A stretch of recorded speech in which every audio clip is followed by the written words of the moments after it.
Assalamualaikum warahmatullahi wabarakatuh.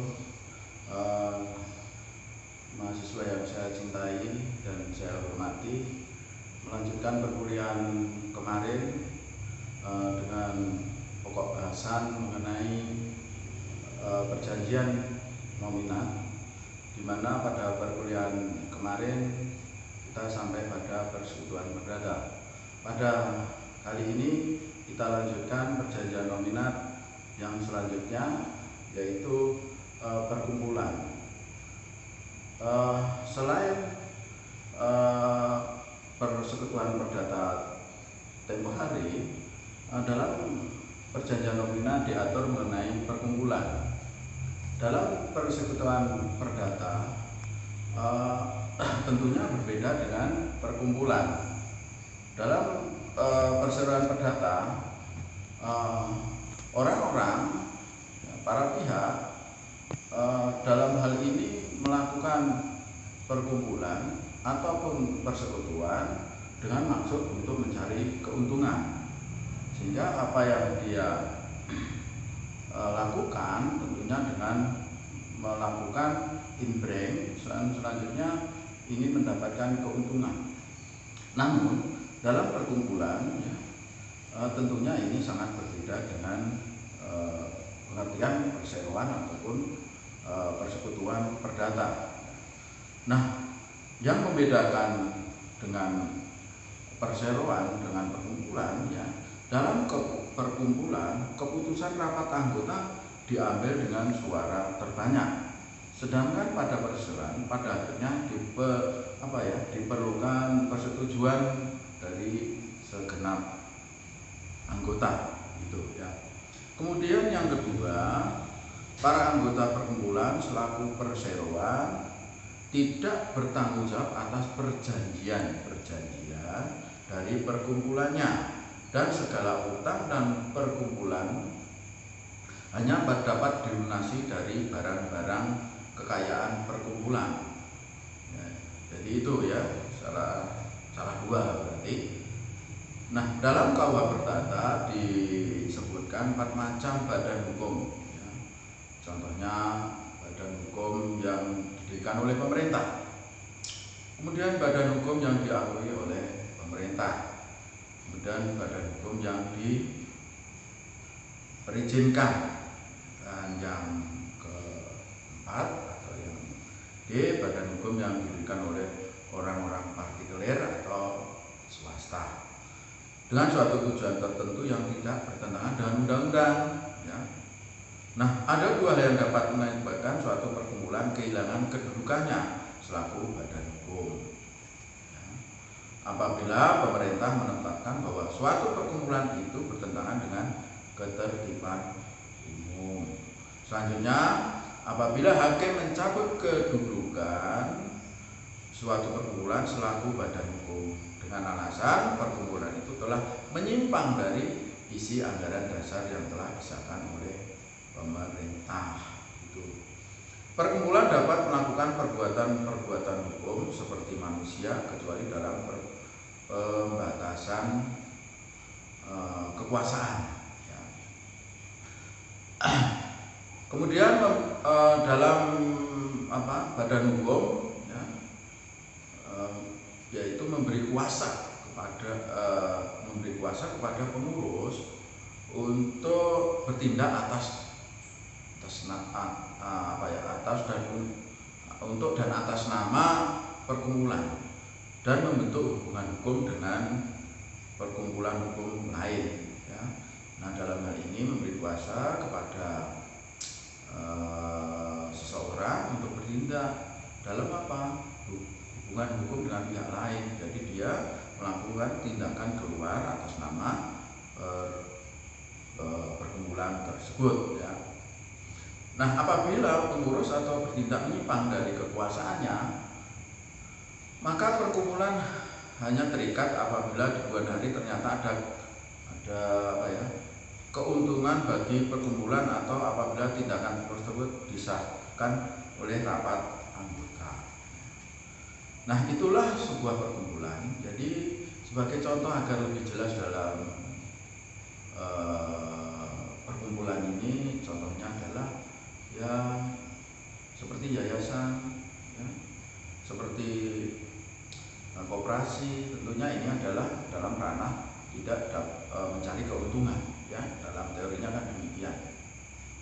Nah, sehingga dalam hal ini seperti koperasi maupun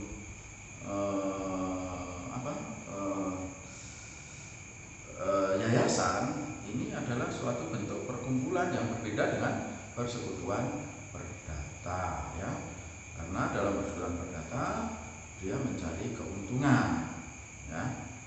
Nah, itulah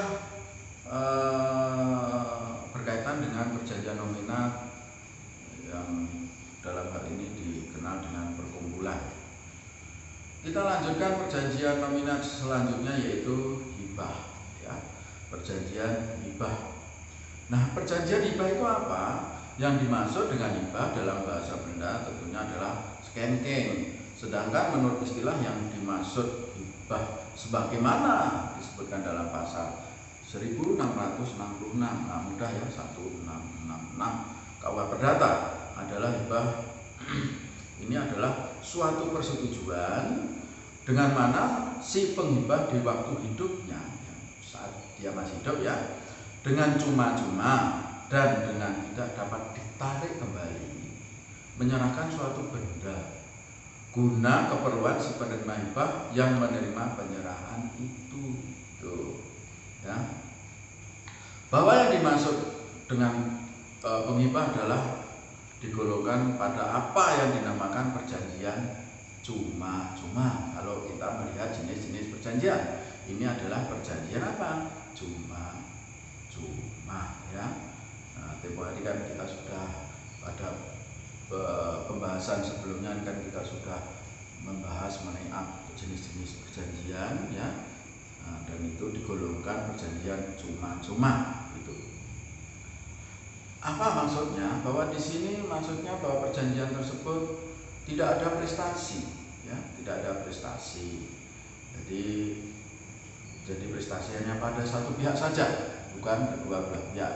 Jadi hanya seorang saja yang berprestasi. Kemudian pihak lain tidak perlu ada kontra prestasi, ya. Sebagaimana imbalannya kontra prestasi, ya, jadi ada sebuah imbalan pada pihak lain, gitu, ya. Nah, tentunya dalam pemberian yang dilakukan dalam surat wasiat, ya, ini tentunya berbeda dengan hibah, ya. Jadi kalau hibah itu berbeda dengan testamen atau surat wasiat. Jadi mahasiswa harus tahu tentunya hibah berbeda dengan testamen, ya. Nah, hibah itu dilakukan sepanjang semasa pemberi hibah masih hidup, ya, peralihannya. Tapi kalau testamen kan tidak, peralihannya setelah si pemberi testamen meninggal, barulah terbuka untuk beralih kepada orang yang diberi testamen. Jadi ini harus dipahami, ya, perbedaannya. Peralihannya tentunya berbeda. Nah, dalam pemberian hibah ini, ya, dalam pemberian hibah tentunya si penghibah tidak boleh memperjanjikan bahwa ia tetap berkuasa untuk menjual atau memberikan kepada pihak lain, ya. Dengan demikian penghibah tentunya sudah melepaskan apa yang dia hibahkan. Benda-benda yang sudah dihibahkan itu berarti sudah dilepaskan. Jadi tidak ada kekuasaan terhadap benda yang sudah dihibahkan, ya, walaupun itu secara cuma-cuma. Nah, dalam hibah tentunya cara-cara penghibahan itu diatur tersendiri, ya, terhadap benda-benda tetap seperti tanah, tentunya melalui perjanjian-perjanjian otentik, ya. Kalau itu berkaitan dengan tanah, perjanjian tersebut dilakukan di depan pejabat yang berwenang membuat itu, yaitu seperti PPAT gitu. Atau mungkin sebelum membuat pengalihan ada perjanjian-perjanjian lain yang disebutkan sebelum adanya pengalihan dengan akta PPAT, mungkin membuat perjanjian secara umum boleh dalam hal hibah, ya tentunya ini dengan notaris. Katakanlah dalam hibah dimohon yang diberi hibah di situ untuk melakukan tindakan-tindakan tertentu, katakanlah untuk semasa hidupnya, untuk memelihara kehidupan si pemberi hibah, ya, yang tentunya tidak banyak membebani, katakanlah begitu. Yang penting ada kesepakatan bagaimana perjanjian itu dibuat sebelum melakukan penghibahan terhadap benda tetap tersebut. Itu bisa dilakukan ya di depan notaris, ya. Nah, itulah sekilas mengenai perjanjian hibah, ya. Kita lanjutkan, yaitu perjanjian penitipan barang, ya. Nah, perjanjian penitipan barang sering kamu lakukan, kan? Bisa melalui di parkiran itu apakah sama dengan perjanjian penitipan barang? Parkir itu apakah sama dengan perjanjian penitipan barang? Ini tentunya sebuah PR sendiri yang akan kamu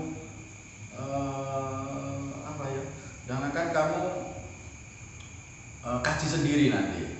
Tapi tentunya sebelum kamu mengkaji antara perbedaan parkir dengan penitipan barang, saya akan menjelaskan penitipan barang itu apa dan perbedaannya dengan parkir apa, tentunya kan begitu, ya, agar kamu lebih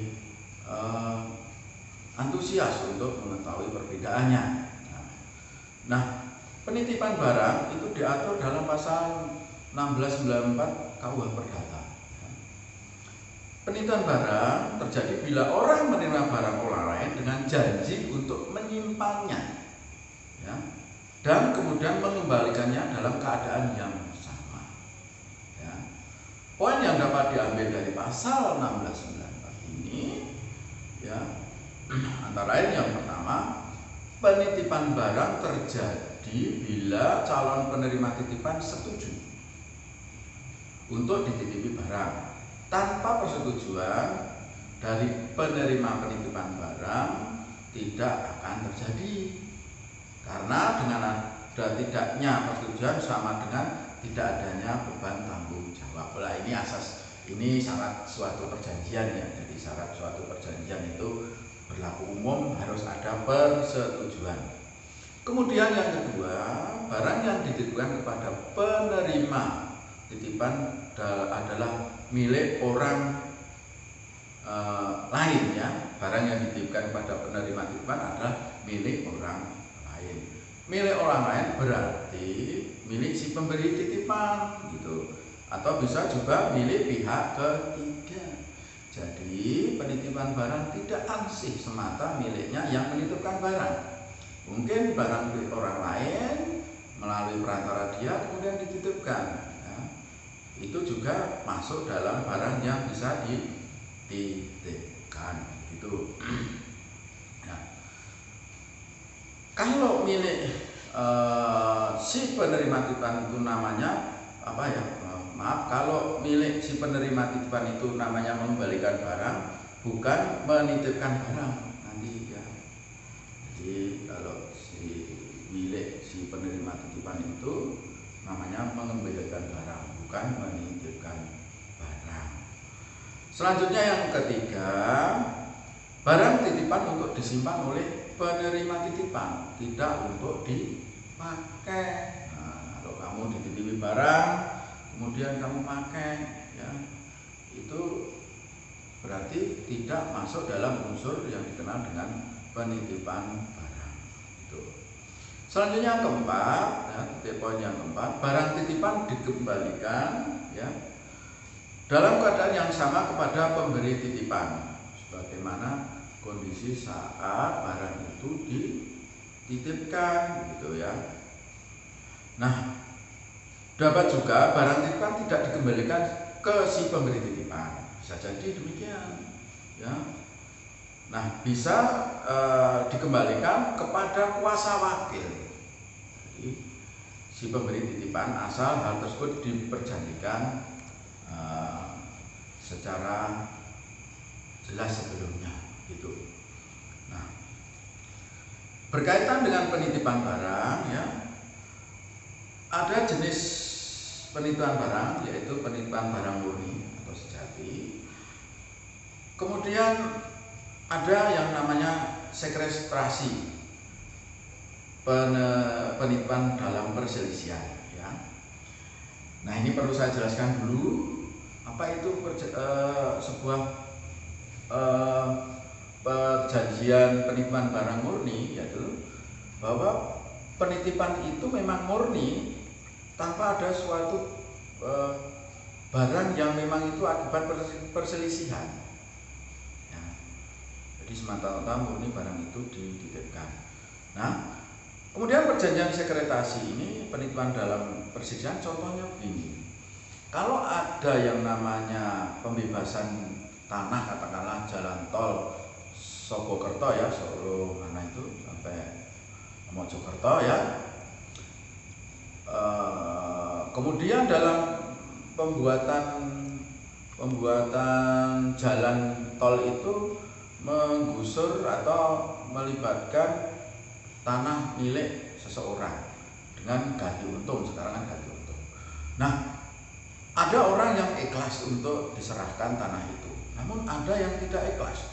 Dia ngotot tanah itu, dia selalu melawan.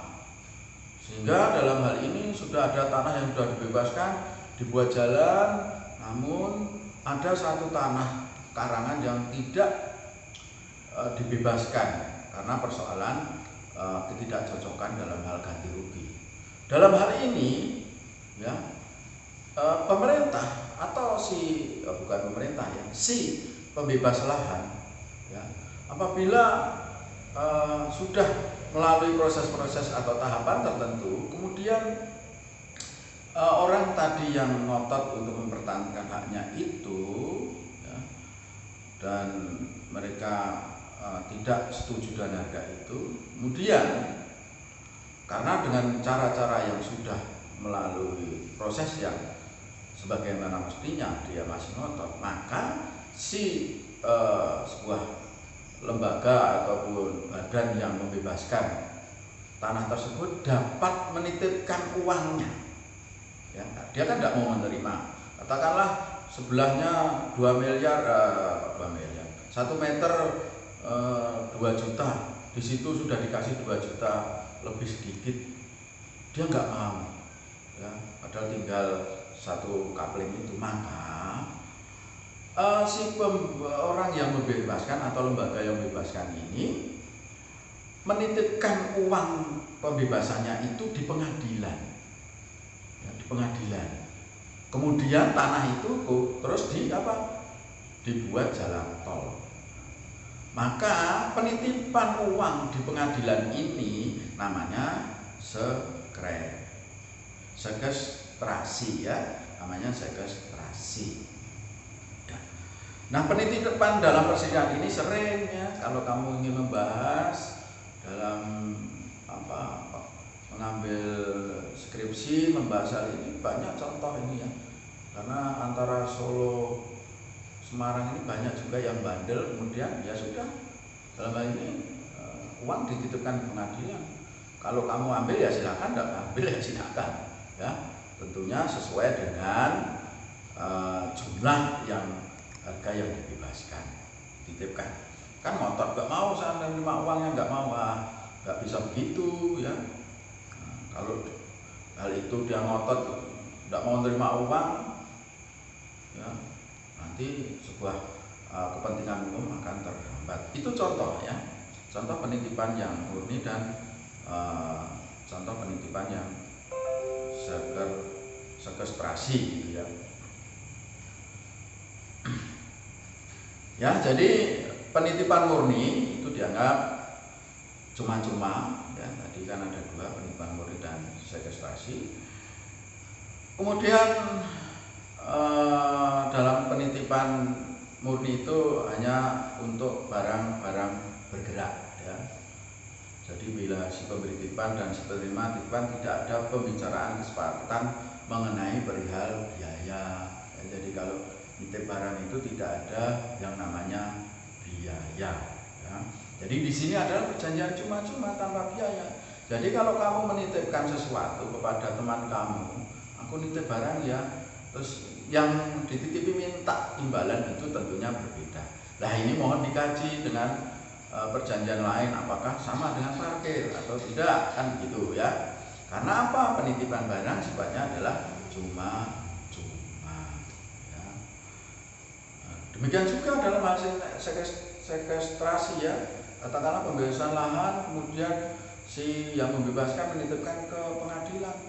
Dalam hal ini menitipkan uang di pengadilan itu juga cuma-cuma ya.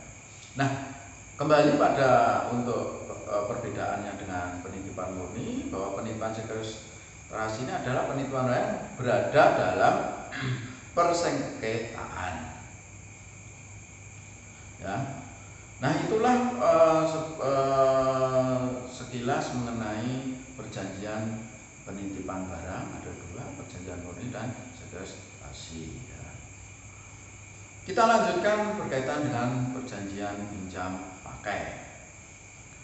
Perjanjian pinjam pakai adalah suatu jenis dari suatu kontrak nominat ya. Kontrak nominat itu kan kontrak yang sudah diatur di dalam KUH Perdata buku 3 ya.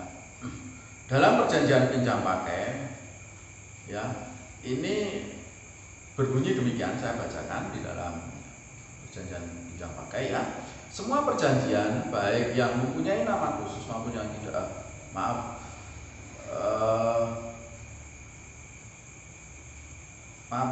bukan itu ya. Perjanjian pakai adalah suatu persetujuan di mana pihak yang satu memberikan suatu barang kepada yang menerima barang ya, pihak lain tentunya, dipakai dengan cuma-cuma dengan syarat bahwa yang menerima barang ini telah memakainya dan setelah lewatnya suatu waktu tertentu akan mengembalikannya. Pihak yang meminjamkan tetap menjadi milik barang yang dipinjamkan ya. Jadi perjanjian pinjam pakai itu artinya meminjamkan barang kepada pihak lain dan dipakai. Dalam hal ini dengan cuma-cuma begitu ya. Itu adalah perjanjian pinjam pakai dan ini diatur pada pasal 1740 KUH Perdata. Nah, kalau sudah dipinjami tentunya harus mengembalikan begitu ya. Nah, perjanjian pinjam pakai ini merupakan contoh dari suatu perjanjian sepihak atau dikenal dengan unilateral ya. Kenapa dikatakan perjanjian sepihak? Karena ditujukan pada hanya adanya prestasi dari satu pihak saja ya. Jadi di sini sifatnya sepihak. Karena apa? Dipakai, rumusannya adalah dipakai dengan cuma tanpa beban atau tanpa biaya yang ada. Nah, dalam hal ini tidak ada kontrak prestasi dalam perjanjian pinjam pakai ya. Itu. Jadi kalau teman kamu pinjam sepeda motor dengan perjanjian pinjam pakai, ya jangan kamu mentarget untuk mentarget harga. Kalau mentarget harga berarti apa? Kembali pada kuliah kemarin, yaitu sewa menyewa. Itu. Jadi harus kamu bedakan antara sewa menyewa dengan pinjam pakai ya. Kalau kamu ngomongnya perjanjiannya pinjam pakai ya, beda dengan sewa menyewa. Kalau sewa menyewa pasti ada harga. Tuh, kalau pinjam pakai kan cuma-cuma. Ya, kerelaan, kesukarelaan, sebuah nilai sosial yang sering kita lihat di dalam masyarakat ya.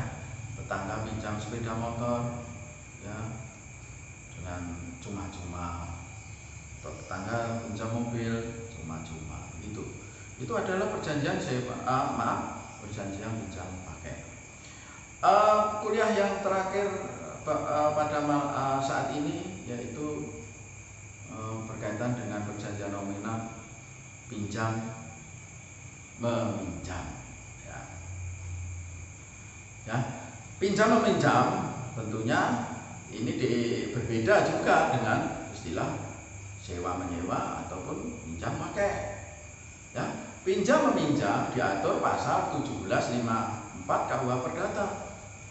Pinjam meminjam adalah perjanjian di mana pihak pertama memberi kepada pihak kedua sebagai pinjaman sejumlah barang yang bisa habis dipakai dengan syarat bahwa pihak kedua harus mengembalikan barang yang sama jumlahnya. Ini penekanannya apa? Dalam pinjam meminjam ini adalah barang yang bisa habis dipakai. Ya, jadi dalam hal pinjam meminjam ini apa? Meminjamkan barang yang habis dipakai. Contohnya ada orang, aku nyilih beras. Milih beras musik ya gitu. Nah ini kan berarti apa? Barang itu bisa habis dipakai, namun dia harus juga mengembalikan barang itu ya, beras tadi seperti semula ya. Itu berbeda dengan pinjam pakai. Pinjam pakai itu barangnya tidak habis. Karena apa? Seperti sepeda motor, nggak mungkin habis kalau dipinjam, ya itu barangnya kembali seperti itu. Tapi kalau dalam hal pinjam meminjam, barang itu bisa habis, namun dikembalikan dengan jenis yang sama, gitu ya. Tentunya dengan kualitas dan kuantitas yang sama, gitu ya. Itu adalah pinjam pakai. Kan berbeda antara pinjam meminjam dengan pinjam pakai. Ya. Kalau pinjam pakai kan di situ apa ya? Hanya mendapatkan kenikmatan dengan cuma-cuma dengan memakai barang itu. Tapi berbeda dengan pinjam meminjam. Sehingga di sini perbedaan utama antara pinjam pakai dan pinjam meminjam. Pinjam pakai dilakukan cuma-cuma, sedangkan pinjam meminjam dapat dilakukan dengan cuma-cuma maupun dengan beban. Nah ini ya. Jadi dalam pinjam meminjam ini ada beban bisa terjadi, tapi kalau pinjam pakai tidak. Karena di sini ada barang yang berubah, baik kuantitas maupun kualitas. Perubahannya tidak, walaupun tidak sedrastis, tapi pasti ada perubahannya. Hingga kalau dibebani beban itu hal wajar. Itu ya, beras kemarin ya harganya katakanlah pinjam beras 20 kilo pada saat itu harganya masih murah, tapi setelah sebulan harganya naik. Nah, dengan demikian sebelum dia meminjamkan dia ngomong, ya kok ditambahi ya biaya, ditambahi apa barangnya tadi ditambahi 1 kilo lagi ya, umpamanya, atau nanti kamu ngasih tambahan uang saya ya enggak apa-apa, karena ini ada perubahan harga, bisa jadi ada beban-beban demikian, begitu dalam hal pinjam meminjam. Kemudian pinjam pakai dapat dilakukan dalam benda bergerak maupun tak bergerak ya. Sedangkan pinjam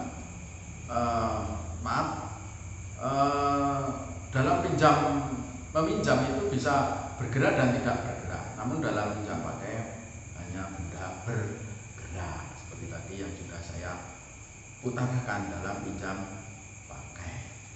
Nah, demikianlah kuliah pada hari ini ya. Mungkin kalau ada pertanyaan bisa melalui chat di bawah ya, dengan melalui pertanyaan-pertanyaan di ruang chat.